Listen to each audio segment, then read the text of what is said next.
Hi,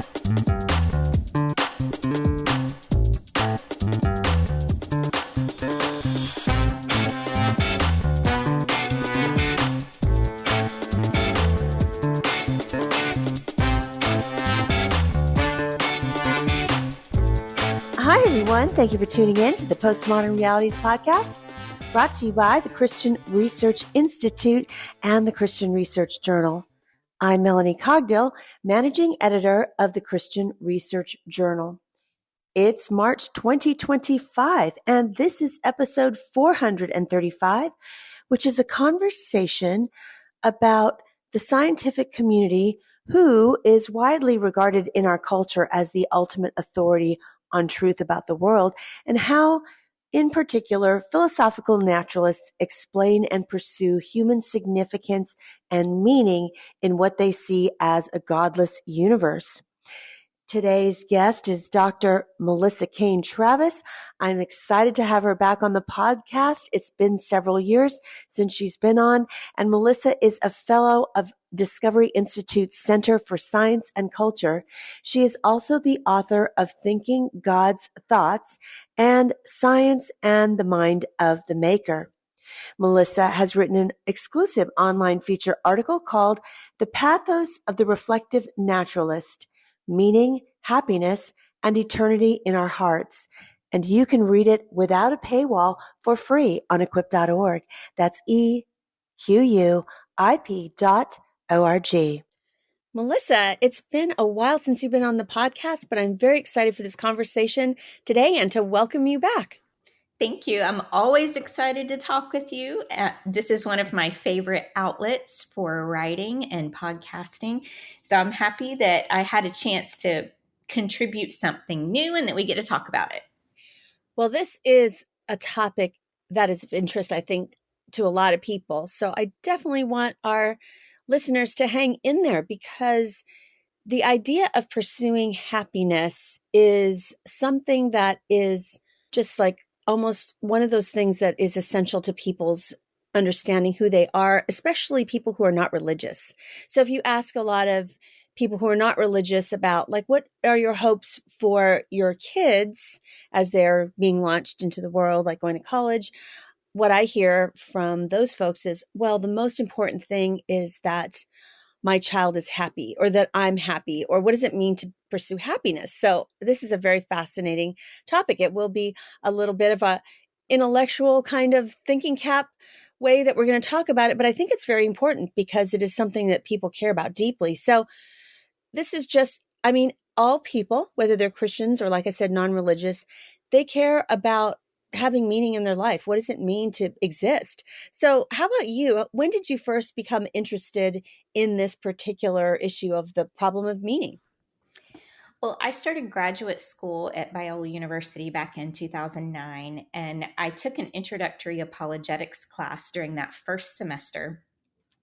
And one of the lectures I was required to listen to was one that was given by William Lane Craig decades ago. And the title of the lecture was The Absurdity of Life Without God.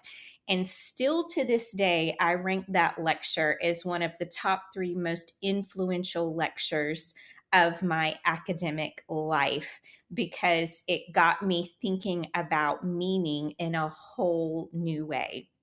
And so throughout his lecture, he actually gets very interdisciplinary. He talks about various literary art, etc. He talks about the philosophical problems with meaning if God does not exist. And that led me down a wonderful rabbit hole. And I developed an interest in existentialist philosophy and in the nihilistic literary art that actually demonstrates through imaginative writing this tragic absurdity of life that we have to face if there is nothing that transcends the material universe. So one example of that would be Samuel Beckett's work. I'm sure listeners have come across Beckett's work in high school English class before, but he was famous for stage plays that demonstrate this tragic absurdity of life, as I put it. One of the examples that I like to use in a classroom is a play that Beckett wrote called Breathe.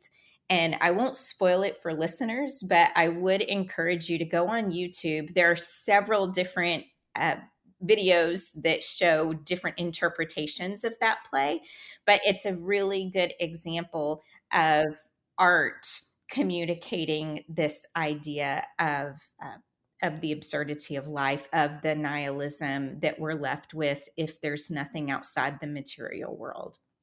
And then we also see hints of the idea in science fiction literature. This is probably my favorite place to go for classroom examples.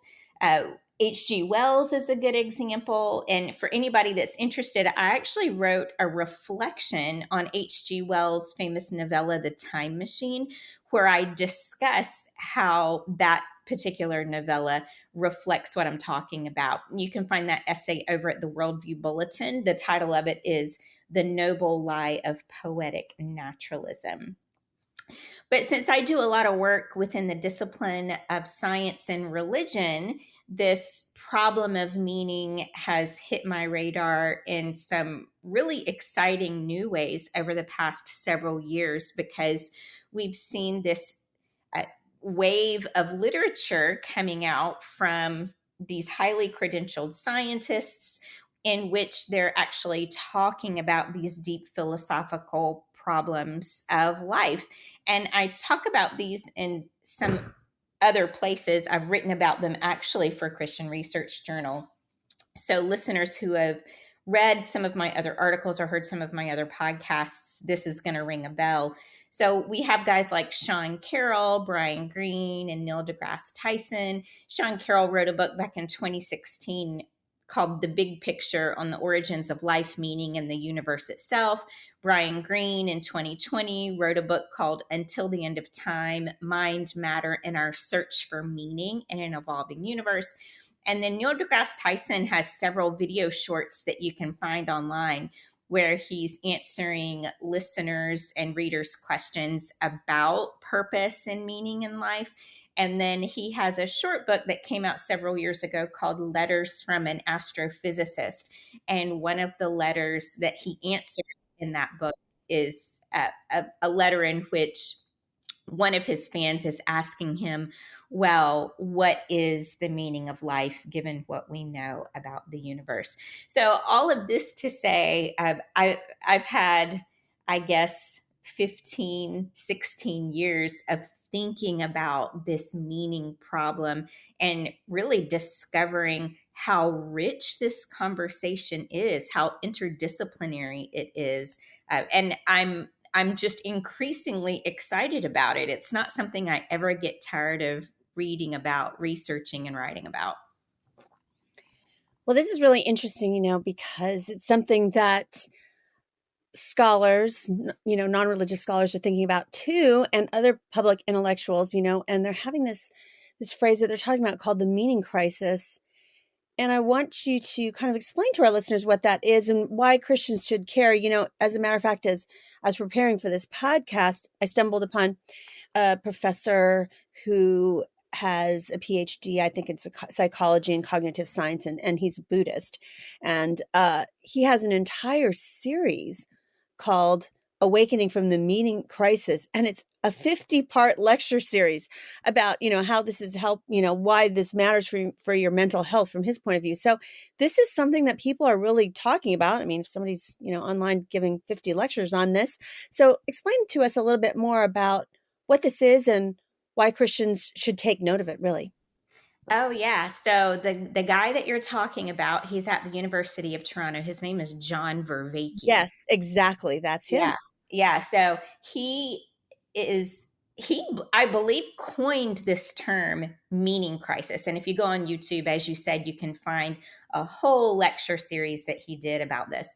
So we have to kind of back up a step. So the meaning crisis is directly related to what many are recognizing as our contemporary mental health crisis. So we're seeing statistical spikes in suicide rates, epidemics of loneliness, anxiety, and depression. We're seeing more and more expressions of nihilism and frustration with what seems like the futility of life.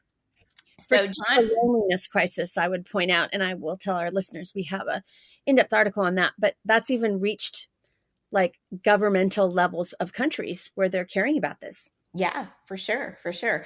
And so John Vervaeke attributes the mental health crisis to what he calls the meaning crisis. He says, we're all desperately hungry for a sense of deep meaningfulness. And this current cultural moment in which we find ourselves feels like this big dark sea of meaninglessness in which we're all drowning. We're just flailing around in all this noise. And so identifying truth and purpose and meaning has come to seem impossible. And so guys like Vervaeke say, well, fundamentally, what we need is wisdom. We need to start cultivating wisdom in our lives very intentionally. So Vervaeke has a foundation called the Vervaeke Foundation. And if you go to their website, the slogan is wisdom is not optional, which is just so interesting because, as you said, he's not a Christian, he's a Buddhist. So guys like Vervaeke, they think we can retrieve the wisdom of ancient thinkers, of ancient philosophers, like the Stoics, for example, and we can incorporate that wisdom into our lives. And by doing that collectively, we can create a cultural revolution that helps us as a broader society deal with and hopefully overcome the meaning crisis. And I'm sure our listeners have noticed, if they're observant at all, what's referred to as the mindfulness revolution. So this would be related. The mindfulness revolution is essentially the intersection of cognitive science and a lot of Eastern religious practices. And the idea is that you can become happier and more mentally healthy through practices like meditation, connecting with nature, and then by doing things to cultivate meaningfulness in your life. So when advocates of mindfulness talk about wisdom, they're using that word in a similar sense to what Vervaeke and his followers are doing. It's very much wisdom in a non-theistic sense. But the problem is you can't get authentic meaning without a transcendent source of objective meaning. And that's something that I emphasize in this article. And as Christians, I think it's important that we acknowledge that the apologetics landscape is changing such that this topic of meaning is really becoming center stage. And I think that's precisely because of the exploding mental health crisis. And so that means that we need to equip ourselves to have conversations about meaning with the non-believers in our lives. And just as a side note, Justin Brierley's recent book, The Surprising Rebirth of Belief in God, is helpful on this topic in some ways because he talks about this shift in the apologetics landscape, and he gives some real life accounts of how this meaning crisis has actually led several high-profile secular thinkers to reconsider God and Christianity. And I think we need to take a cue from this. I think it's an important area of emphasis. And that's why I'm excited about continuing to research and write about it. I think that the best publicity we have for this podcast is you. We appreciate how you're telling people about the podcast and getting the word out. And here's what we've got coming up for different points this year. And also, we want to hear from you. I mean, if you have some ideas of subjects that we should cover or something that's trending that you think that we need to respond to, please write to us at response@equip.org. And also, that's where we do letters to the editor now. I think I mentioned that a couple of times last year, but we no longer have a print issue. So letters to the editor, which is go to response@equip.org, and we do publish those. If you have a letter for us, and I'd say 250 words or less, we can put it at the end of an article in which you are writing a letter to the editor. So here's what we've got going on later this year. We are going to, this month, cover the new HBO series based on the Dune universe called Dune Prophecy. It's been a long time coming, but of course we need to finally cover the theology of Peter Enns. And also, there's a lot that's been going on in the last decade or so just about personal trauma and really the increase of people going to therapy, both Christians and non-Christians. And so we're going to talk about traumas and therapy and Christianity later this spring. And also we have coming up the poetry of George Herbert and why that's important to the apologists. Now, as you know, we have covered When It Came Out, the making of biblical womanhood, and now the follow-up from Beth Allison Barr of Baylor University is coming out. It's called Becoming the Pastor's Wife, How Marriage Replaced Ordination as a Woman's Path to Ministry, and we will be reviewing that book with Ann Kennedy, who also reviewed her other book. We have other apologetics articles, especially when we are thinking about Christian parents and their struggle with maybe their kids that are doubting their faith. So we have that coming up. And also, why is having a pastor at a church and church government biblical? We will be covering that as well. And of course, everything coming up, all the major tentpoles, some of the things that we haven't covered ever, we will be dealing with this summer. That includes the final installment of the Mission Impossible series, Jurassic World and the Jurassic Film series. We've never covered DC. We've got DC Superman Legacy coming out, and it's been many years since we've dealt with Marvel. On our website, you will find an article called The Gospel According to Marvel, but that's quite a few years ago, and so we will be covering the Fantastic Four. We will return to the work of G.K. Chesterton and talk about his classic Orthodoxy, and so much more. So please get the word out, especially the best way you can do that and get the word out to strangers is really rate and review us on Apple Podcasts. Since I've said before, most people listen to all podcasts via Spotify and Apple. If you could just give us a starred review, but even better yet, take a few minutes of your time as a gift to us and write a 1 or 2 short sentence review about why you have this podcast in your podcast rotation.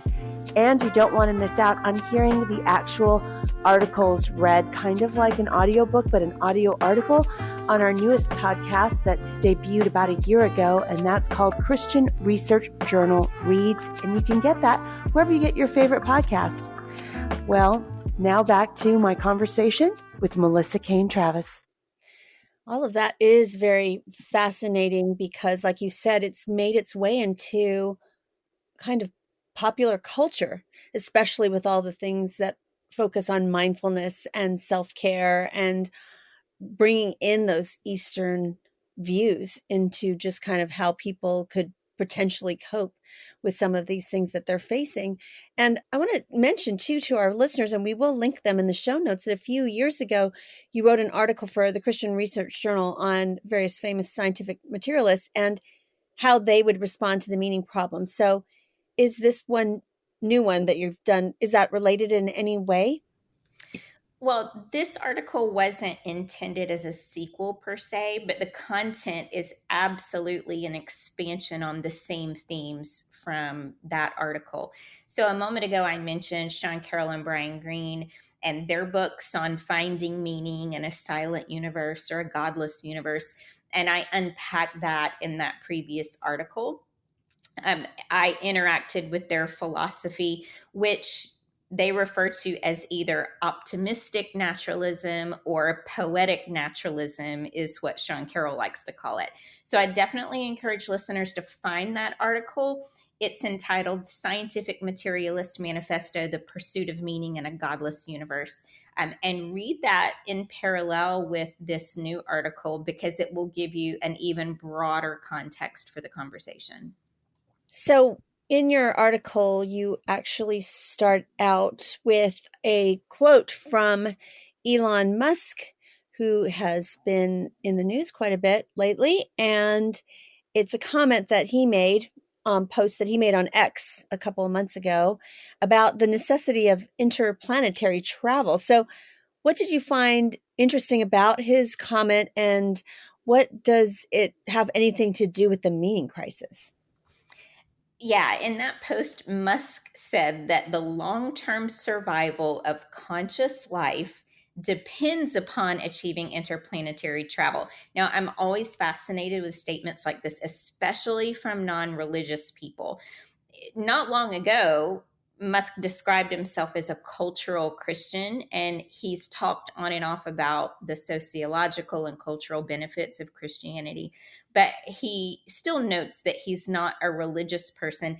It's interesting that historically he's been understood as either agnostic or atheist. So I'm not sure where exactly he is in his religious evolution, if you will.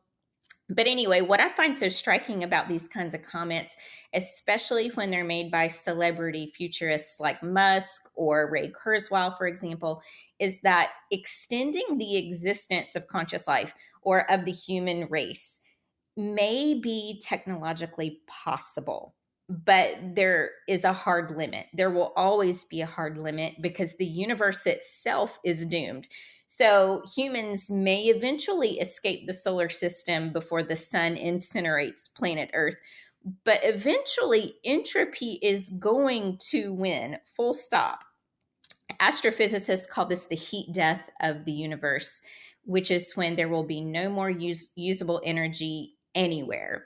So, if there's no such thing as an afterlife that's independent from the material world, which is what would make eternal existence possible for human persons, the question is, why does it matter if humanity lasts another century, a million more years, or if we only last one more day?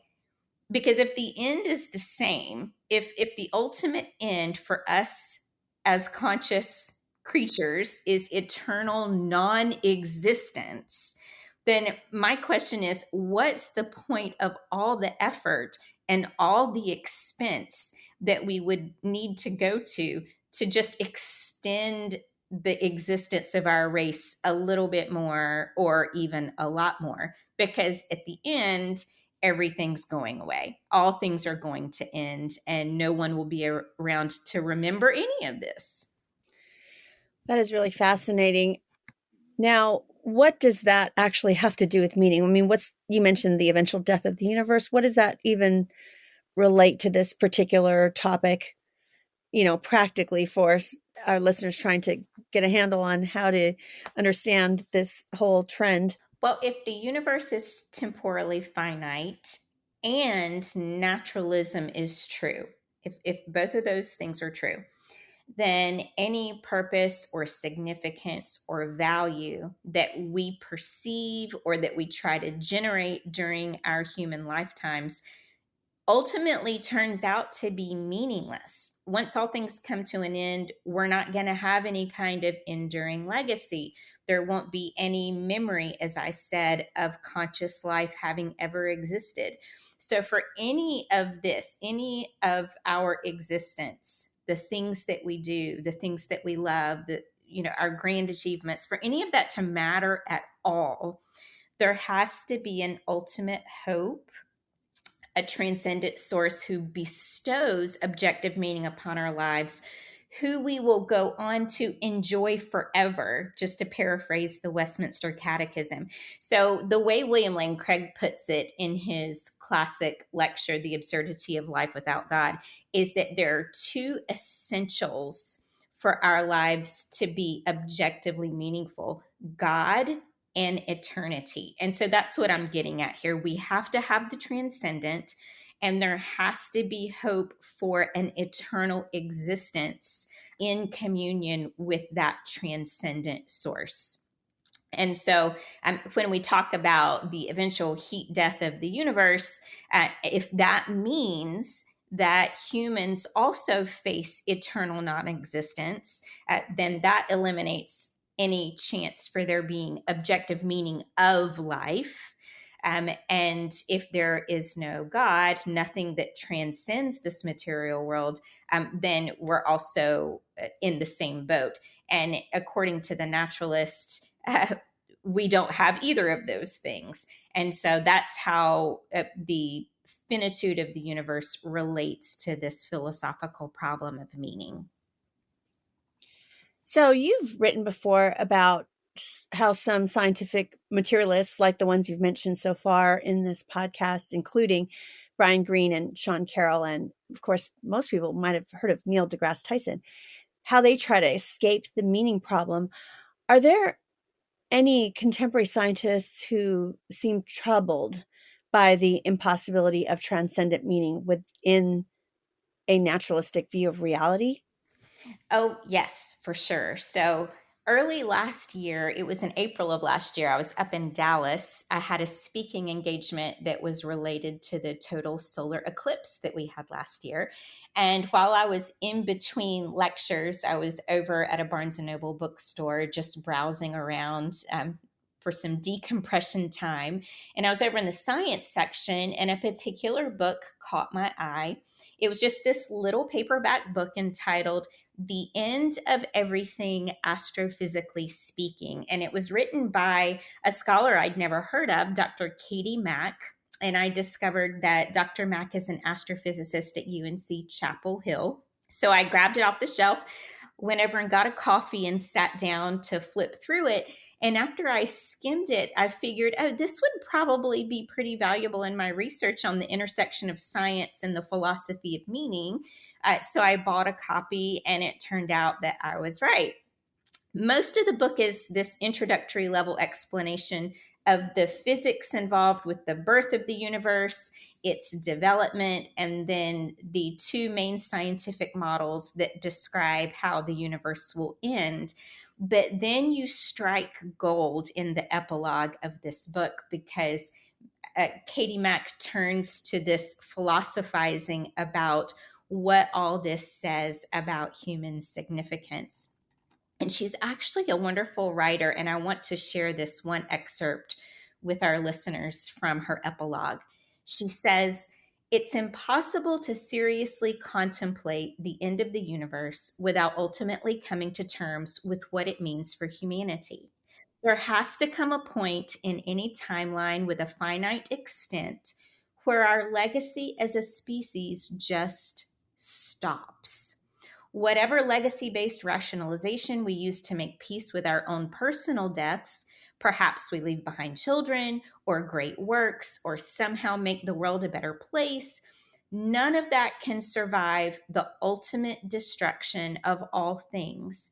At some point, in a cosmic sense, it will not have mattered that we ever lived. The universe will, more likely than not, fade into a cold, dark, empty cosmos, and all that we've done will be utterly forgotten." And then Dr. Mack goes on, and she gives these short excerpts of conversations that she's had with various scientific colleagues in her field. And their words are also incredibly revealing. So, for example, she has this conversation with University of Cambridge astrophysicist Dr. Hiranya Paris about how Dr. Paris felt about the universe coming to an end. And Dr. Paris says, "It's very depressing. I don't know what else to say about it. I give talks where I mention that this is probably the fate of the universe, and people have cried." And I just thought that was so poignant. And then she gives another excerpt from a conversation that she had with a theoretical physicist at Princeton. And I had actually never heard of him before, but I'm now very glad that he's on my radar, because I've been able to find some video interviews and so forth with him that are really fascinating. His name is Dr. Nima Arkani Hamed. And in his conversation with Katie Mack in her book, this is what he says. "At the absolute deepest level, whether or not people explicitly admit to thinking about it or not, and if they don't, they're all the poorer for it. If you think there is a purpose to life, then I at least don't know how to find one that doesn't connect to something that transcends our little mortality. I think a lot of people at some level, either explicitly or implicitly, will do science or art or something because of the sense that you get to transcend something. You touch something eternal. That word, eternal, very important. It's very, very, very important. So I looked up Dr. Arkani Hamed online, trying to get a sense for his religious views.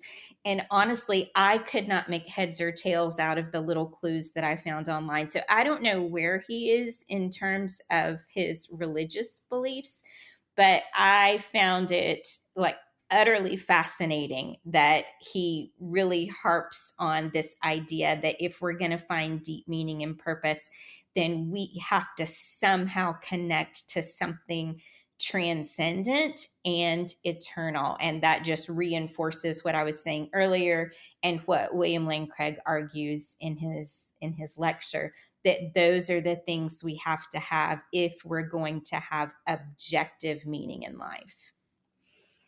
That is really fascinating, just those folks and what they're thinking about, and the fact that it is depressing. I want to go back to your article, and you spend a good deal of the article unpacking this philosophical concept called the meaning triad. So can you please explain to our listeners what the meaning triad is?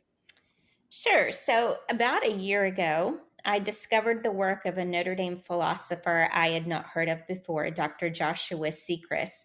He co authored a textbook with one of my favorite philosophers, Dr. Stuart Getz. And the book is entitled, "What is this thing called the meaning of life?" And the moment I discovered the book, I bought a copy because I knew that it was going to be a treasure trove for my research interests. So in the book, Sechrist and Getz discuss a construct called the meaning triad. And this includes three criteria that they argue are necessary for meaningfulness. And those criteria are intelligibility, purpose, and significance. Intelligibility refers to sense making and the coherence of a worldview.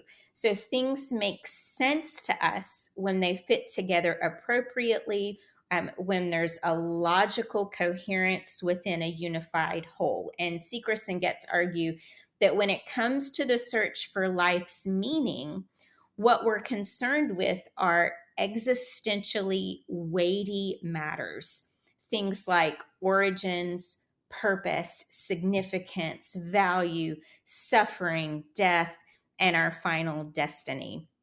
So, if our answers to questions about these kinds of things don't fit together in a coherent and satisfying way within our worldview framework, we are, as Sechrist and Getz put it, haunted by the specter of meaninglessness.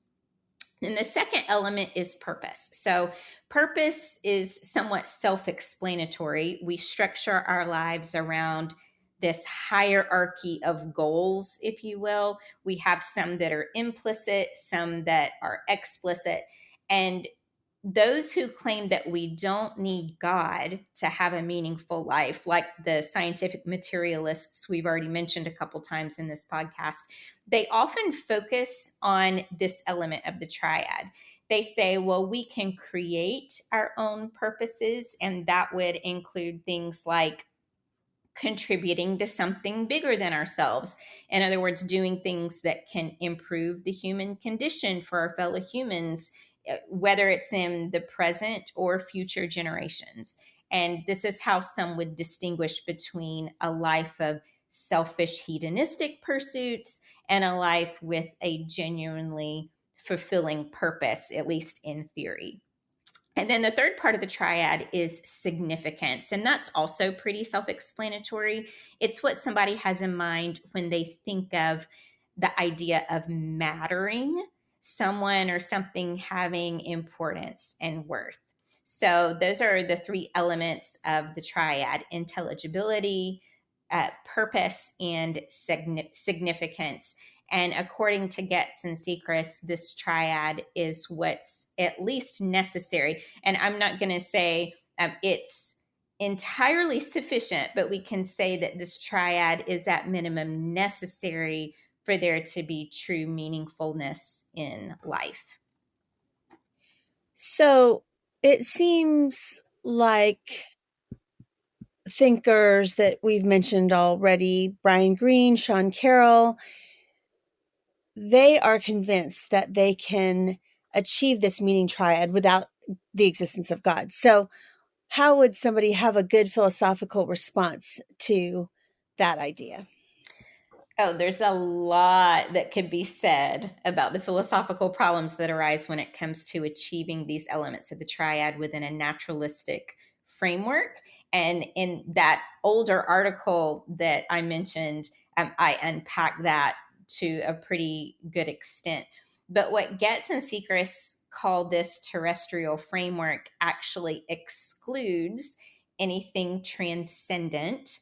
And so that gives rise to a whole host of problems. First of all, naturalism has a severe intelligibility problem, and we see this pretty clearly when we examine the other two elements of the triad. So I'm going to try to explain that. So consider purpose, which is where we see much of the emphasis when we read guys like Green, Carroll, and deGrasse Tyson. When it comes to cultivating a deeply satisfying life purpose by, for instance, living selflessly toward our fellow humans or working for the greater good, there's actually, on naturalism, there's no way to judge the moral value of doing such things. So when we call things like self-sacrifice, altruism, and the pursuit of justice good or admirable, that's actually completely arbitrary if there's no transcendent standard by which to judge. So all of those things essentially boil down to us doing things that induce pleasurable brain states. We really only do them because they make us feel good about ourselves. They make us feel proud about how we live our lives and proud of how other people see us. And then besides that, besides this being arbitrary and completely subjective, at the end of the day, what Sechrist calls the specter of meaninglessness, that still looms, because no matter how grand our humanitarian accomplishments are, they're ultimately pointless in light of the death of the universe. There'll be no one around to remember what we did or the collective legacy of humanity. And then finally, objective significance can't possibly exist if there's no transcendent creator who bestows it. So within the terrestrial framework, significance can never be anything but personal opinion. So we can step back and see then how naturalism is ultimately unintelligible because these existentially weighty things that we deeply long for, like objective purpose and significance, simply aren't attainable. Those longings are in direct conflict with naturalism. That's where we have this incoherence. And that means an overarching meaning of life can't be realized within this framework because of this lack of intelligibility. The best that we can do is create some kind of nebulous imaginary form of meaning. And then, in addition to the absence of the transcendent, we can also come back to the problem of the eventual demise of the universe. I like how Sechrist puts it in a journal article that he wrote about the meaning problem. He says, human longings, especially along significance, value, and purpose axes, and deep hopes for a lasting place for love and felicity are stubborn. These shalom-esque longings do not fit, or at least do so in a thinner form within a naturalistic universe. So I want to emphasize two things from that quote. He says, we long for and hope for a lasting place of love and felicity. And then he uses that wonderful term, shalom-esque, this lasting place of peace and happiness and satisfaction. And a naturalistic framework simply can't provide those things. And Sechrist is arguing, well, if we can't have that within the naturalistic framework, then it lacks intelligibility. And then the other two elements of the triad, as we've also seen, they fail to achieve intelligibility within the naturalistic framework. And so the ultimate judgment is, well, naturalism cannot give us an objective meaning of life, not in the sense that we really deeply long for. It's interesting that in this article you discuss atheist philosopher Todd May, because a few years ago you wrote an article for us that was a review of the Netflix series The Good Place with Ted Danson. And what does philosopher Todd May have to say about the meaning problem? And by the way, please read her review about that, because it's a very fascinating TV series. So Todd May is such an interesting guy to me. I own a few of his books. He's a professor of philosophy at Clemson University, and he was actually one of the philosophical consultants for the writers of that Netflix series, The Good Place. And back when I was writing that article, I spent some time reading one specific book of his, which focuses on the philosophical issues that surround the finitude of the universe and the finality of human death. So he has a book entitled Death, and then the one that I'm referring to is entitled A Significant Life, Human Meaning in a Silent Universe. And in that book, he says the following: we would have preferred our humanity to be etched into the nature of things as an imprimatur that gives it and us significance. Barring that, we would at least have liked a little cosmic support, a god or a telos that assures us of meaningfulness of the years that we spend here. But things are not like that. The universe is silent. We are not anointed, we are not awaited, and we are not welcomed. We are cosmic accidents. So, Todd May's solution for this predicament is for us to develop what he calls a life narrative. So, he thinks that by conceiving of our lives as stories that unfold over time, these dramas that have a beginning, a middle, and an end, then we can understand our lives as having a kind of meaning. And that helps soothe this existential angst that we have about the fact that the universe is eventually going to come to an end. But if you think about that, this conceiving of our lives as a story or a narrative, it's really far from clear, at least to me, how this accomplishes much of anything. How it could alleviate this undercurrent of cosmic emptiness that the naturalist has to cope with. We can construct these elaborate narratives to describe our lives, but the inevitability and finality of death really casts its shadow backwards. That's how I like to put it. Like it or not, the ending of any story, including real life stories, the ending of any story ultimately determines the meaning of the whole. And so this goes right back to that point that I've mentioned a couple times. We have to have the transcendent and we have to have eternity in order for there to be any objective meaning. So this idea about narrative and the human search for meaning is something that you've written about elsewhere. So I want you to share some of that with us. Yeah, so just briefly, I wrote a review for CRI actually on the first season of a sci-fi series on Apple TV called Foundation. It's an adaptation of an Isaac Asimov book series.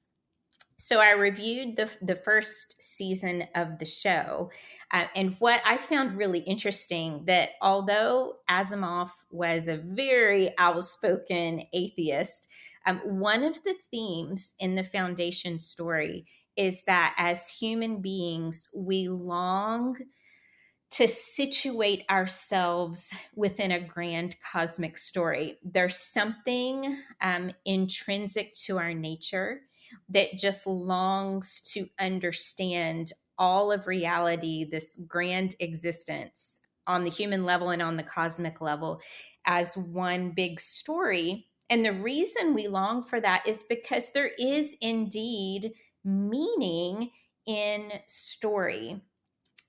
But again, you run into the problems of finitude and lack of the transcendent. And it's really interesting to me how in the Foundation series, they actually touch on this longing for the transcendent. Cleon goes on this religious pilgrimage at one point that is testament to this. And then just the whole theme of the Foundation series as a whole is very much this need for understanding ourselves within a story.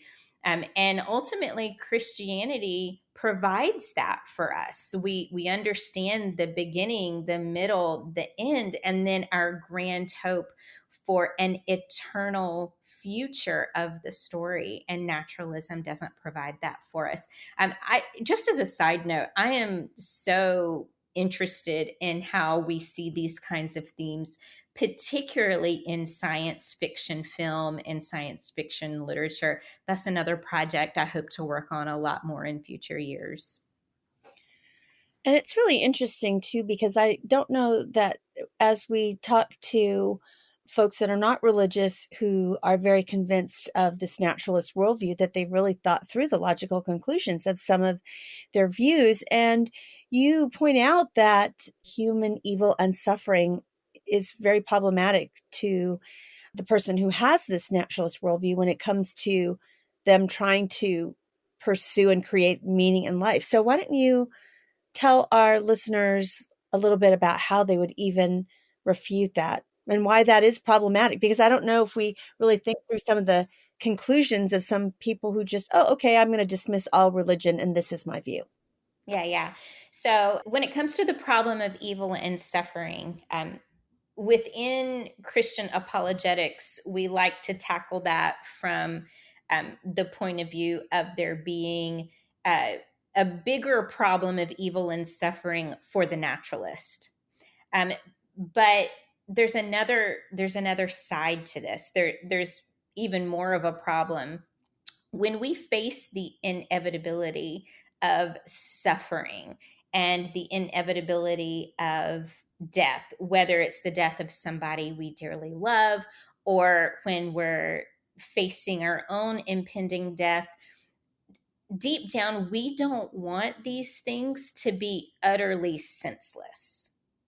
We want them to have meaning that's fully realized when they're redeemed, when they're ultimately made right. And Christianity provides this. We do have to live with a lot of mystery in this life when it comes to why there is the amount of suffering there is. But we're promised that all things will eventually be made right. At the end of this earthly existence, it will all be redeemed, and God will reveal to us how all the things in this life, even the worst of human suffering, worked together for the good of those who love him. And so the naturalist is just stuck with the realities of horrible suffering and with the reality and finality of death. But for them, it's just absurdity, to use the word that I used early in the podcast. It's just senseless. But for the Christian, we have this wonderful hope for all things to be resolved.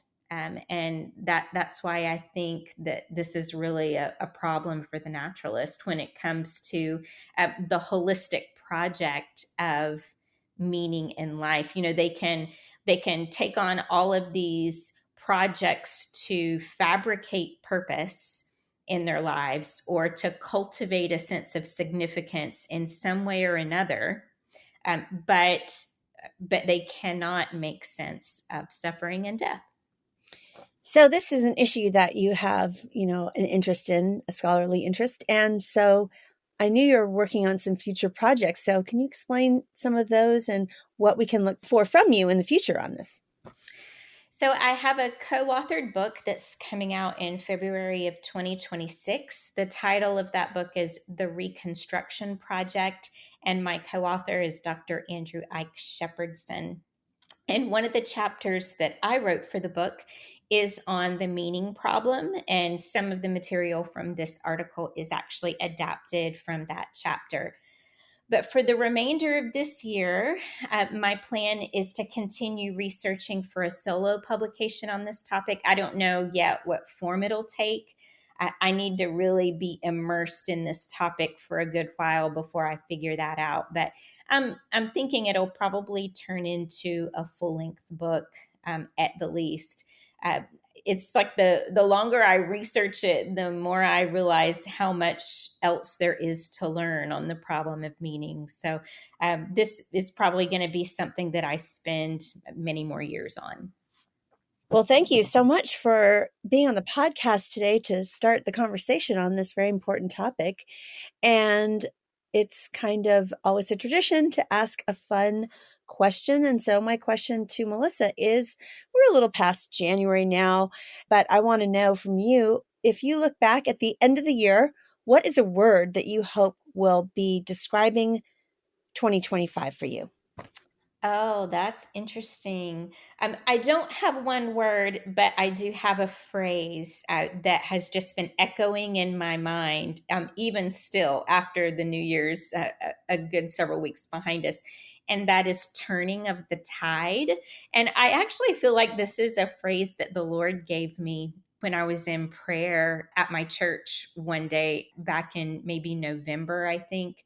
And it just keeps echoing, as I said. But turning of the tide is my phrase for 2025.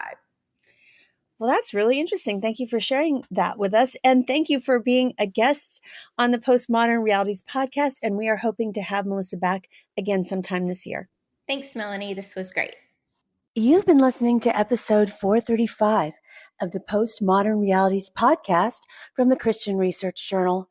Today's guest was Dr. Melissa Cain Travis, and she has written an online exclusive feature article for the Christian Research Journal called The Pathos of the Reflective Naturalist, Meaning, Happiness, and Eternity in Our Hearts.